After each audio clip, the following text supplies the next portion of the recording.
Thanks. I do want to touch on something that the Admiral was asked about, and just want to add to what he said as it relates to our strategy when it comes to making sure that no hate of any kind is allowed any light of day in this country, right? And that's including Islamophobia, certainly anti-Semitism, and one of the things that the Admiral was saying that I just wanted to add to is in December, as you all know, in December of last year, the President established an interagency task force to address anti-Semitism, to address Islamophobia and related forms of hate. And the first order of business when we did that a year ago was to release a strategy on combating anti-Semitism, and I know all of you reported, so many of you reported on this. There was 100 actions that agencies were able to take to counter the scourge of anti-Semitism, and then the next step was developing to counter Islamophobia, and so that's what you're seeing, and that's what this is the President's commitment.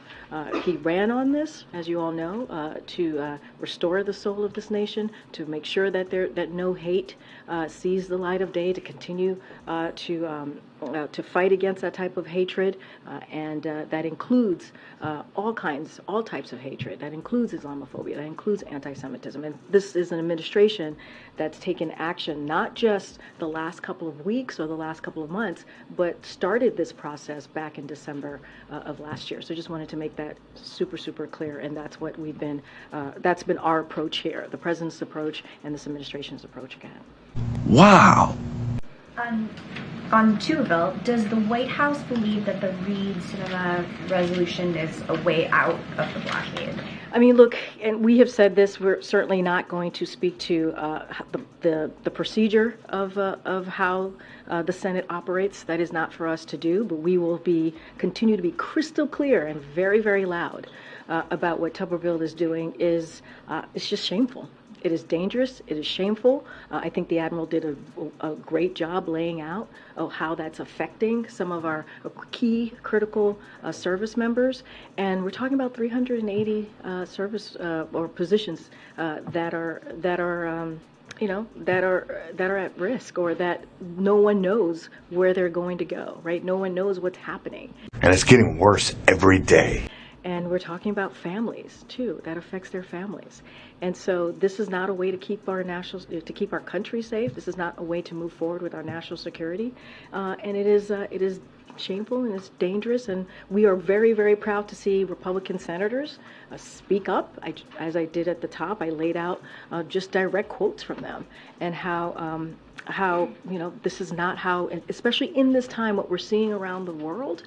What we're seeing, this is not how we should move forward. You complete me. I love you. And then on the mayors, I guess there were a couple of mayors who came to the White House today to meet with officials on their problems with managing migrants. I just wondered if you can say anything about how the meeting went and what they talked about. So a couple of things. They met with the White House Chief of Staff, Jeff Zients. They also met with Senior Advisor Tom Perez and other White House and DHS as well officials.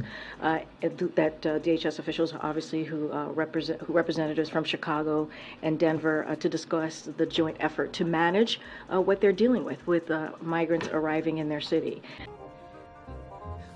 What are you saying? And so this is something that we took very, very seriously. We talked about, part of the conversation certainly was about the importance of the presidential supplemental funding request, which also includes support for communities and to continue our work to accelerate the process of work permits, as you've heard us speak from here many times, for eligible migrants. And so we're going to continue that partnership. We're going to continue to have those conversations. It was a constructive conversation, and this is not the first. There have been many others. And so, look, we understand what they're going through. We understand what's going on the ground, and this is why we say, that if Republicans truly care about border security, this is something, as we talked about the national security supplemental, we know that's included, then they can act.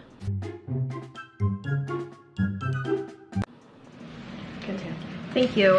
You just mentioned that representatives from Chicago and Denver were here, there was reporting that Mayor Adams from New York was on his way and then turned around. Do you have any more information about that? And also, did any other representative from New York join that meeting? So I believe a staff from the mayor's office was in the room for this meeting. I cannot speak for the mayor's schedule. That is something that I would have to refer you to his office. But you know, you saw the reports. I just can't speak to. Obviously, I can't speak to his schedule and why he had to. He could not attend. And completely different. A government shutdown is about 2 weeks away. If something doesn't happen. What are your expectations there? The speaker today was talking about something called a laddered continuing resolution. What is the White House position on that concept? I mean, look, we've been clear when we were here the last time, close to a government shutdown that thankfully was avoided. Look, you know, they have 2 weeks. Congress has 2 weeks to do their jobs. Oh, he's got my vote. As you just stated, they have 2 weeks to honor their word to avoid a shutdown. That's what they have to do. And the president said this when he signed the last continuing resolution. He said there's no excuse for another crisis. There really isn't. That's our message to them. There is no excuse for another crisis. They have to do their job. And they have to honor and avoid a shutdown. Would the president sign a continuing resolution that has this laddered structure so that different agencies would have different expiration dates? So look, what I will say is that they have to do their jobs. They have to make sure that they avoid a government shutdown, not going to get ahead of whatever process they're going to move forward with. The president wants to see them avoid a government shutdown. And so we'll see. We'll see what they do. Let's see if they're able to do their jobs.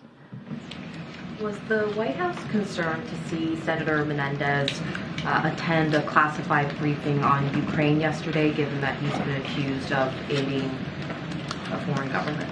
So look, and I've said this before, this is very serious. The investigations, we take them very seriously. Holla, city of squalor. I don't have anything to say about, to comment about the meeting that he attended, the classified meeting that he attended. Just not going to get into that from here, but obviously we take this very seriously.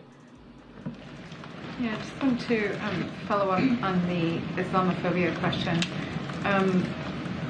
With this initiative, are you going to be reviewing laws and regulations that are in place across the U.S. government that are targeted at Muslims and you know, not just at the federal level, but also at the state and local level? Do you see some scope for those measures to be rescinded? And in what kind of time frame is that even possible? Yeah, that is weird. So, look, we're definitely going to, one thing I can say is we're going to continue to have conversations with community leaders, advocates, and members of Congress and others as we, move forward with the strategy. This is something that this entire administration takes very seriously and make sure that every American has the freedom to live their lives. Certainly we can get you more specifics on what this is going to, the strategy is going to look like, the breakdowns and the agencies that are going to be involved, and I can't speak to specifics of investigations or penalties of that nature, but this is the beginning of it, and certainly this is something, like I said, the first step of order of business was back in May when we released a strategy on combating anti-Semitism, and this is the next steps, and certainly we will have more to share as the days go by.